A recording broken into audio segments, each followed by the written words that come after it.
All right, so today we're going to do honey extraction. I am a backyard beekeeper in Northern Virginia. I have two hives. One hive is really strong, that's the hive we're going to get the honey out of.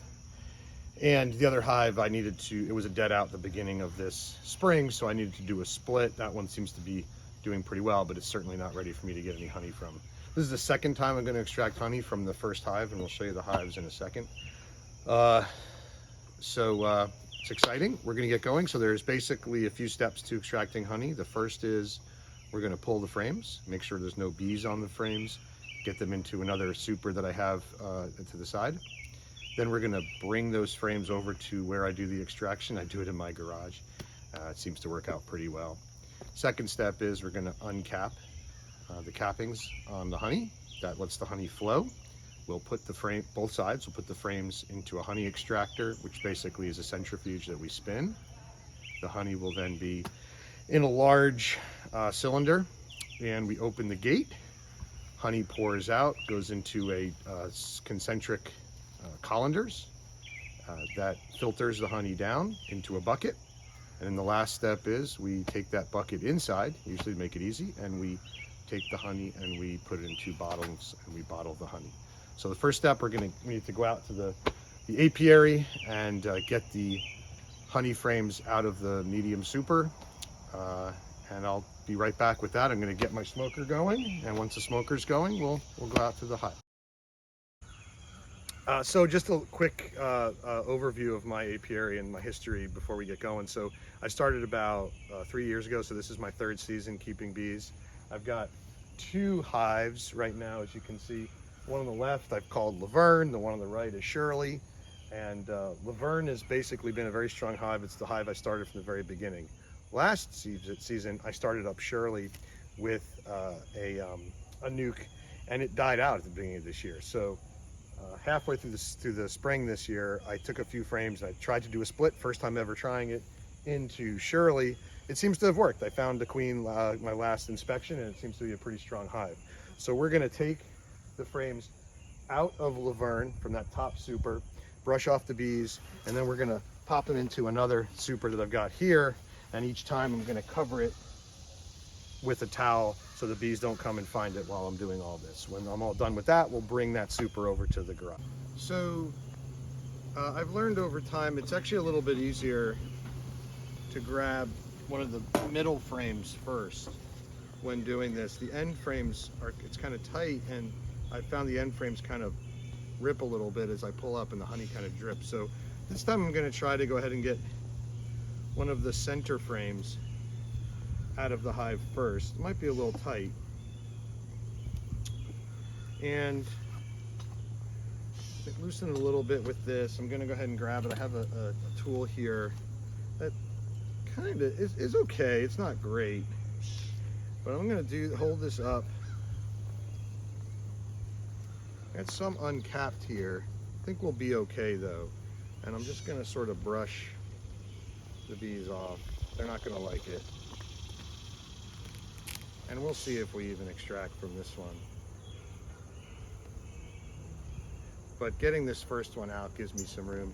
I had a problem where my queen was laying up in my supers because I hadn't put a queen excluder on. I didn't find that was, when I put the queen excluder on, I had a problem where the bees would not come and come up to the super. So a couple of inspections ago, I put the excluder on.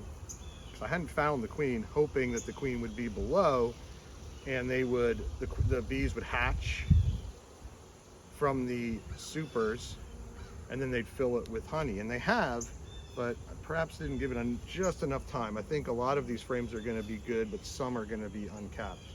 So I got a little bee here right there. Let's get my last few bees out. And then, as I said, I'm going to put it in this super over here.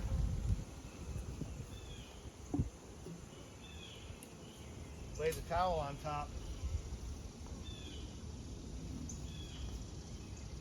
And come back and do it again. I'll finish out all these frames. We'll get them into the box, then we'll take the next step. Off at this point. At this point in the season, I'm not going to put the super back on with the empty frames. after I'm done. I'm just going to probably try to leave them with the double brood box into the late summer and probably check for mites in a few weeks and do a mite treatment.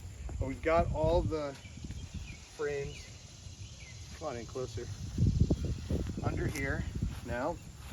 It's pretty heavy. I'm going to bring it back to the garage to start the extraction. We'll see what we got. I mean, there's some really great frames there. There's some frames that are kind of partially capped, and we'll just sort of make a decision as we start to uncap. So I'll see you in sort of the uncapping step. Here we are in our extraction room. It's our garage, and we'll take you through the equipment we use. So I got a bucket, and I've got this handy dandy piece that fits on top of the bucket. It's nice. You can put it there. Frames sit vertically this way on top, and you can uncap.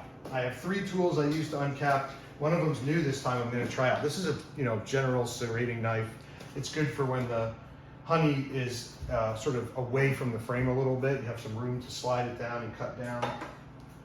It's kind of like a picker where you can go through after you've done that and just make sure you're opening all of the honeycomb so that the honeycomb flow out. And then this is a new tool I just bought. I saw some people using online. I wanted to give it a try, where you can kind of slide down. And from what I was seeing, this is a little better when the honey is more flush with the frame, and so it's a little harder to use the knife. So we'll uncap with that. We'll take the frames after we uncap them. We'll put them over here into the extractor. This is just an inexpensive, you can come closer, an inexpensive manual extractor. You put 3 frames in, 1, 2, 3, try to make them all lined up, spin them. Honey will flow down into the bottom of the centrifuge into the bucket. And then we'll open up this fence. Honey will flow down into here. This is, again, double cylinders, so take off this top one. It's a little more coarse, and then the one on the bottom is more fine. The honey will take a little bit of time to get through both of these into this bucket. Once it's in this bucket, we've got another gate for the honey. We'll bring this whole bucket inside and we'll bottle the honey. So next step is to do some uncapping. We're going to start uncapping. I'm going to start with, I'm going to pick a frame here, and that's a good frame to start with. So back up just a little bit. I got my assistant Emily here. No, hold on, sweetie, hold on. So I'm going to start, I got some gloves on because it gets a little messy. I'm going to see if the knife will work. And so what I do is, I just start cutting down. Yep. See if I can get just the capping off. I want to not get too much of the honey off. Seems to be working pretty well with the knife. So I don't think I'm going to need the new tool. I'll go down and I'm going to look. You can get a little closer. Where I have this. Okay, now next I'm going to use the picker that I use. So I'm going to trade with Emily, and I'm going to give her by the handle. Just hold it by the handle. Good, thank you. And go over here, and I just kind of pick like this to just uncap it. That's all I'm trying to do is just get the cappings off. So the cells are open. Yeah. And there's some nice honey there. Yeah. Oh, cool, yeah. And up at the top. So that way, when it goes into the extractor and it spins, the honey is free to flow off the frame. So we'll do this side. And then I'm going to flip it around to the other side. You can see it slots into this tool here. Sit down. Okay, now let's switch again, Emily, so I can use the knife. Hold it just by the handle because it's a little messy, and give this to the handle. And some people have knives that you can plug in that get hot that I think makes this easier. I haven't necessarily found that I needed that. If I was maybe doing, 20 or 30 frames, it might be nice, but I think for now the tools I have work pretty well. Try to get this last bottom. Yeah. Even if we lose some of the honey into this bucket, one of the last steps we do is kind of squeeze things out of this last bucket to get all the honey we can. Let's switch one more time. Where? I know, you're gonna get dripped on a little bit. You're working with honey, it gets a little sticky.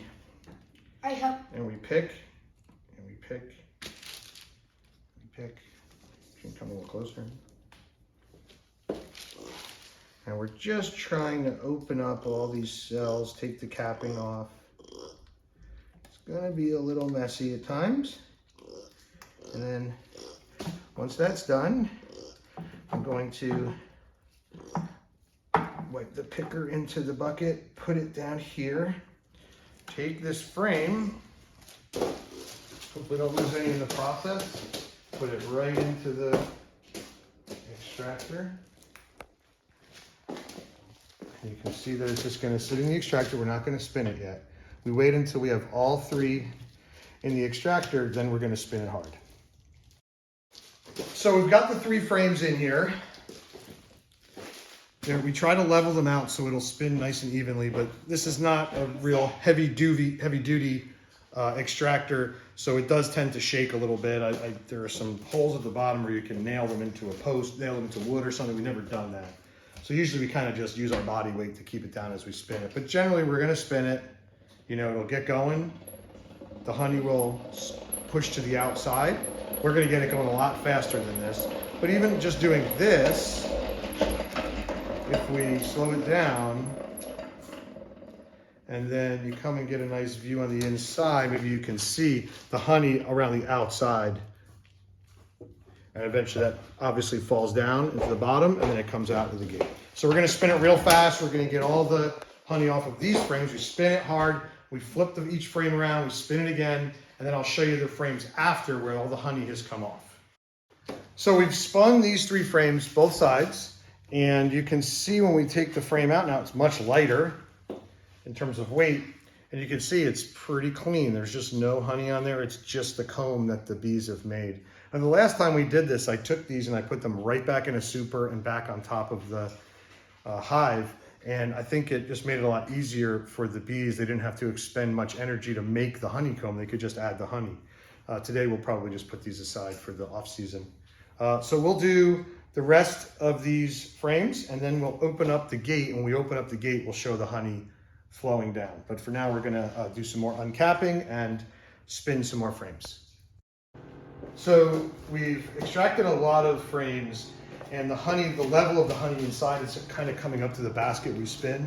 So we're just taking a quick break to let some of the honey come out into the colanders, into the filters. And if you come up close, you can kind of see that's good honey just sort of dripping out. There's some pieces of honeycomb in there that is going to get filtered by the colanders. And it goes through two, and you can see it kind of takes a little while to get through both. So we just be patient and we just let it sit there and make its way through both of the mesh. And then we're going to finish up uncapping once the honey level inside gets low enough that we're not churning up the honey as well as we spin. So we should be good. So we've finished with the extracting. We're letting the honey flow into the filters at this point. Here's the uncapping bucket that I used, and if you look inside of it, we've got a lot of cappings, but there's a good amount of honey in there. And so we'll take this out of here, put it into basically a colander, let it filter once, take the remains of that, put it into the filters that we use for the honey so we don't lose out on any of the delicious honey. All right, so we've got all the honey in the bucket at this point. It's good size up to about here. We're kind of guessing about 24, maybe 25 pounds of honey. Next step is we're going to take our 1 pound bottle, stick them under, open the gate, and just pour until they fill up. Have another one ready to go and get the honey into the next one. It's really the last step aside from cleaning things up. So this is the best way we know how to do it. We sometimes make a mess doing it. So if anybody out there has a better way, or if you know what I'm probably supposed to be doing and I'm doing wrong, we'll kind of do a quick video of me doing the bottling. But if there's a better way that's less messy, I'm open to hearing how I should be doing this. But this is the way we do it. All right, so we're going to start the bottling process. I'm going to open up the gate. The honey will start to flow, and this is where it sometimes becomes a mess when I first start. Let's see how we do here. Okay, not bad. And then I'm gonna have my assistant give me the next bottle. I kind of get a little low here, and then I kind of do the swap thing. It's not that great. And then I have the next one ready to go. And here we go. Okay. I'm not selling this honey, so the fact that it's not totally full is no big deal. I just give it out to family and friends anyway. So here we are at the towards the end here. We've got 26.5 pounds of honey from this haul, which is really good. They're a little cloudy, a little bubbly right now. I think a lot of people let their honey sit in the bucket before they actually bottle it, but I just wanted to get it done today. So we got it done, we'll have it sit. We actually have some nice labels that we put on them. So I'll put a label on the one of the jars and bottles, and I'll show it to you. Hope this was helpful. When I was learning how to become a beekeeper and extract honey, I watched a lot of videos on YouTube to help me understand what to do and figure things out. And so I hope this is helpful to someone out there. If you have any comments or ideas for me, where did I do things wrong? Where could I do things better? I'm always open to learning, so please let me know. Like I said, I'm brand new at this, and hope you enjoyed the extraction process. Here's the final product with the label on. We give these to family and friends as gifts or just to say thank you for something, and it's great hobby. Suggest it for anyone. Hope you enjoyed watching.